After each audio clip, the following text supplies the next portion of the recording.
I think about Cheetah, just a little bit of stroking. Hey, Eden. Hey, Eden. Nope, not grooming.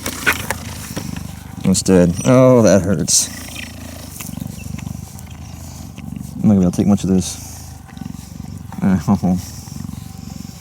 This is good though, it's good bonding, but it hurts. Oh. I know what you're thinking. What a wuss. But let me show you in pictures why it hurts. A cat's tongue is covered with hundreds of barbous, spiked, keratinized blades, basically. Keratin is the same thing that makes up your fingernails. In a cat's case, it's designed to peel back skin from a dead animal. What's worse is they're all pointed backwards like shark teeth. So when a cat licks you, it's basically digging into your skin. Worthy of cussing. Oh. That's worse than a cheetah attack. Oh.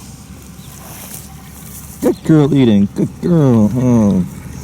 Yeah, let's keep looking in different areas. Oh my gosh.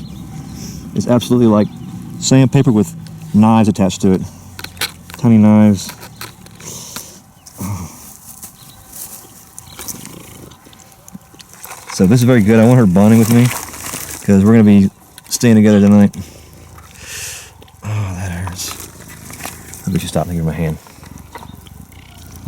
You'd rather do my scalp. I'll give my chin. She wants to, he's going to groom me session this week. I'm going to groom her buddy, Faith. So that didn't hurt her. It's like it does me. Yeah, she's done. Good. Wow, that hurt. Like I say, the nicest cheetah here, man. I really like her.